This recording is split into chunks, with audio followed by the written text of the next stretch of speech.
बिस्मिल्लाहिर्रहमानिर्रहीम। अस्सलाम वालेकुम स्टूडेंट्स, उम्मीद है आप सब लोग खैरियत से होंगे।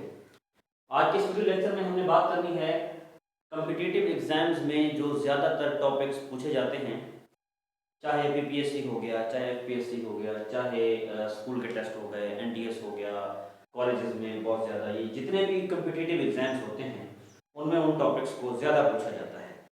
और हम इन लेक्चर्स में, इन वीडियो लेक्चर में हम सारे टॉपिक्स को डिस्कस करेंगे, चाहे वो फाइनेंशियल मैथमेटिक्स है, चाहे वो ट्रिग्नोमेट्री है, चाहे वो सेट्स हैं, चाहे वो फंक्शंस हैं, चाहे वो लॉस प्रॉफिट्स के फार्मूलाज हैं, चाहे वो हर चीज़ हम जीरो से स्टार्ट करेंगे और डिटेल में उन चीज़ को लेके चलेंगे ताकि आप लोगों की प्रिपरेशन अच्छे से हो सके और आपको बहुत ज़्यादा प्रैक्टिस करनी होगी इन चीज़ों की। तो तवज्जो दीजिएगा, आज हम स्टार्ट करते हैं, बेसिक कॉन्सेप्ट्स लेते हैं और टॉपिक हम ले रहे हैं कि what is sale price. Sale price क्या होती है हमारे पास? जब आप कोई चीज़ बेचते हैं तो जिस कीमत पे आप किसी चीज़ को बेच रहे हैं वो आपकी क्या होगी? सेल प्राइस होगी। और जब आप किसी चीज़ को परचेज कर रहे हैं तो जिस कीमत पे आपने उस चीज़ को खरीदा है वो आपकी कॉस्ट प्राइस होगी। अब इसमें प्रॉफिट भी होता है, लॉस भी होता है। तवज्जो दीजिएगा, प्रॉफिट हमारे पास क्या होगा? प्रॉफिट का हमारे पास फार्मूला होता है cell price minus cost price. Profit का क्या फार्मूला होता है? Cell price minus cost price. तवज्जो दीजिएगा, अगर आपने कोई चीज खरीदी है, अगर आपने कोई चीज खरीदी है RS50 की और आप उसको बेच रहे हैं RS150 की, तो देखिएगा प्रॉफिट आपके पास कितना, आप लिखेंगे profit is equal to sale price minus cost price. Sale price की वैल्यू आपके पास 150 और कॉस्ट प्राइस आपने कितने की खरीदी थी? 50 की, और आप इसमें से ये माइनस कर दें तो आपके पास प्रॉफिट आ गया कितना? 100। RS 100 आपके पास क्या आ गया? प्रॉफिट आ गया। अब ध्यान दीजिएगा जरा, अगर इसी तरह लॉस का भी फार्मूला होता है। लॉस का क्या फार्मूला है? Cost price minus sale price. Profit का क्या फार्मूला था? Cell price minus cost price. और लॉस का क्या फार्मूला है? Cost price minus sale price. और अगर मैं इसी चीज को उलट कर दूं कि आपने कोई चीज खरीदी है, कॉस्ट प्राइस आपकी है 100 और आप उसको सेल कर रहे हैं RS80 की। RS लगाना मत भूलिएगा क्योंकि रुपीस हैं। और लॉस का क्या करेंगे आप? Loss is equal to cost price minus sale price.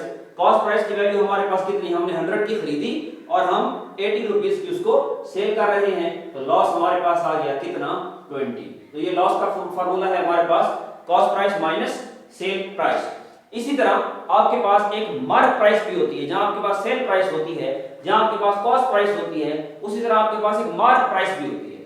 What is mark price? आप मार्केट में जाते हैं, आप कोई भी चीज खरीदते हैं, आप उसके ऊपर देखते हैं कि उसके ऊपर क्या प्राइस लिखी हुई है। That price is called market price. वो मार्क प्राइस ऊपर होती है। कोई भी खिलौना आप खरीदते हैं, कोई मोबाइल खरीदते हैं आप, या कोई और आइटम आप खरीदते हैं, तो उसके ऊपर एक प्राइस लिखी हुई होती है। वो हमारी क्या होती है? मार्क प्राइस होती है। वो मार्क प्राइस होती है हमारी। आप जरा देखिएगा, मार्क प्राइस पे होता है डिस्काउंट। मार्क प्राइस पे क्या होता है? डिस्काउंट।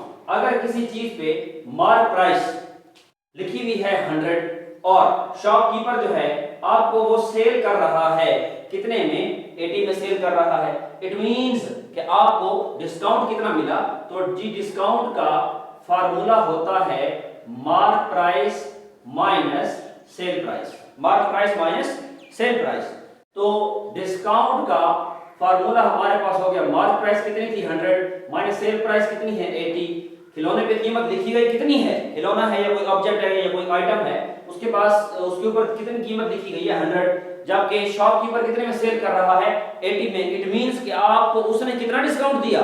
20 रुपीज आपको उसने डिस्काउंट दिया, आपको छूट दी उसने, आपको रियायत की उसने।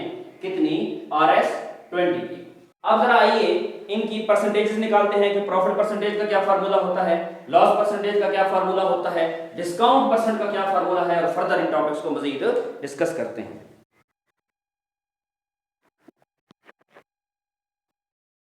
जी, प्रॉफिट परसेंटेज हमारे पास है, तो ध्यान दीजिएगा प्रॉफिट परसेंटेज का क्या फार्मूला होता है हमारे पास।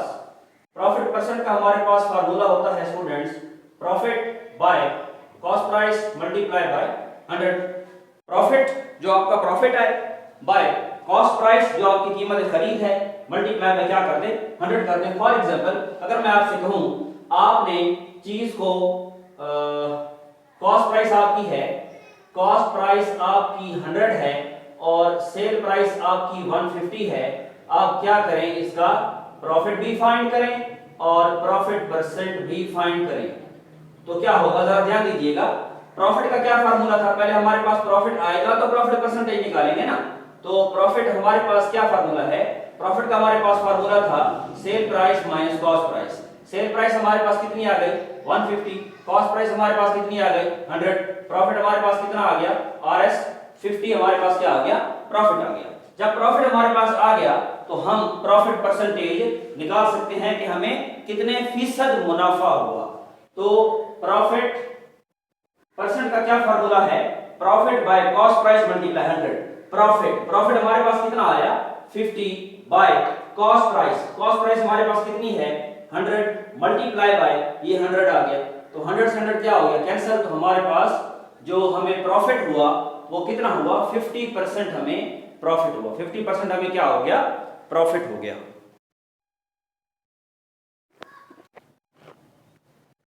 जी, ये हमारा प्रॉफिट परसेंट हो गया।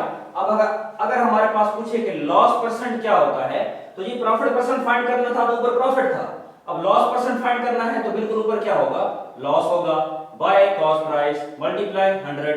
फॉर एग्जांपल आपने कोई चीज सेल की है 100 की, जबकि आपकी कॉस्ट प्राइस थी 150, खरीद आप 150 की रहे हैं, बेच आप 100 की रहे हैं, आपको क्या हो गया लॉस हो गया। तो लॉस का क्या फार्मूला था, लॉस का फार्मूला था cost price minus sale price. Cost हमारे पास आ गई 150, सेल हमारे पास आ गई 100, तो लॉस हमारे पास आ गया कितना 50 आ गया, माइनस कर दिया। जब लॉस हमारे पास ये आ गया तो हम लॉस परसेंट का फार्मूला लगा सकते हैं, loss percent is equal to loss by cost price multiply by 100।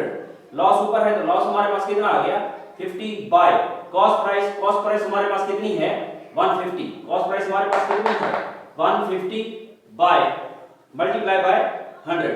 तो ये जरा देखिएगा, ये 0 से 0 क्या हो जाएगा कैंसिल हो जाएगा।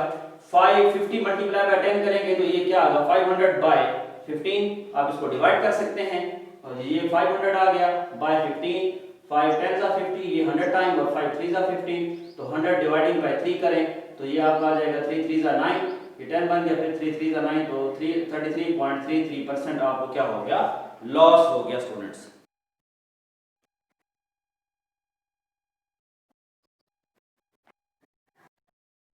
जी, बात कर लेते हैं प्रॉफिट परसेंट की हो गई, लॉस परसेंट की बात भी हो गई। अब बात कर लेते हैं कि डिस्काउंट परसेंट क्या होता है। भाई जो चीज फाइंड करनी होती है वो ऊपर होती है, जरा देखिएगा लॉस परसेंट फाइंड करना था तो लॉस ऊपर था, प्रॉफिट परसेंट फाइंड करना था तो प्रॉफिट ऊपर था, डिस्काउंट परसेंट फाइंड करना होगा